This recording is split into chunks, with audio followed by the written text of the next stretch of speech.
సీఎంలు మారారు గానీ పాలనలో ఎలాంటి మార్పు లేదని తెలంగాణ బీజేపీ అధ్యక్షుడు కేంద్ర మంత్రి కిషన్ రెడ్డి అన్నారు. ఇచ్చిన హామీలను అమలు చేయలేని పరిస్థితుల్లో కాంగ్రెస్ ప్రభుత్వం ఉందన్నారు. ఎమ్మెల్సీ ఎన్నికలు రాష్ట్ర దశ దిశను సూచించేవని తెలిపారు. ఇక మెదక్ ఉపాధ్యాయులతో జరిగిన మీట్ అండ్ గ్రీట్ లో కిషన్ రెడ్డి పాల్గొన్నారు. బీజేపీ ఎమ్మెల్సీ అభ్యర్థి మల్కా కుమరయ్యను గెలిపిస్తే ఉపాధ్యాయులు నిరుద్యోగుల తరపున ప్రశ్నిస్తారని చెప్పారు కిషన్ రెడ్డి.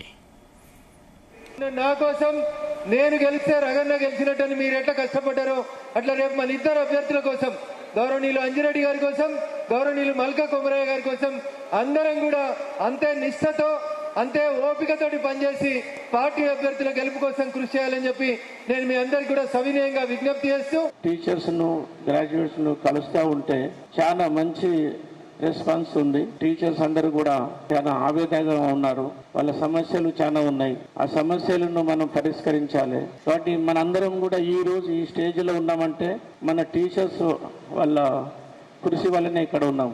కాబట్టి ఇంతకుముందు ఎన్నికైన ప్రతి ఎమ్మెల్సీ ఎలక్ట్ కాగానే ఉన్న గవర్నమెంట్ లో కలిసిపోయారు. దానికి ఇప్పుడు లేటెస్ట్ ఉన్న ఎమ్మెల్సీ కూడా కాంగ్రెస్ లో కలిసిపోయాడు. కాబట్టి కాంగ్రెస్ గవర్నమెంట్ వాళ్ళ మేనిఫెస్టోలో వాళ్ళ సమస్యలన్నింటినీ కూడా పొందుపరిచి వాళ్ళ సమస్యలు సాధిస్తామని ఎలక్ట్ అయిన తర్వాత వాళ్లకు మోసం చేసి ఒక సమస్య కూడా పరిష్కరించలేదు.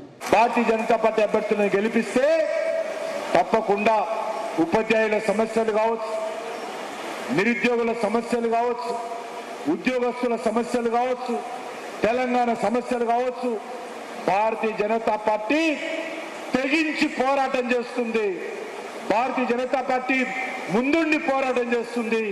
నా కోసం నేను గెలిస్తే రగన్న గెలిచినట్టని మీరు ఎట్లా కష్టపడ్డారో అట్లా రేపు మన ఇద్దరు అభ్యర్థుల కోసం, గౌరవనీయులు అంజిరెడ్డి గారి కోసం, గౌరవనీయులు మల్కా కుమరయ్య గారి కోసం అందరం కూడా అంతే నిష్ఠతో అంతే ఓపికతోటి పనిచేసి పార్టీ అభ్యర్థుల గెలుపు కోసం కృషి చేయాలని చెప్పి నేను మీ అందరికి కూడా సవినయంగా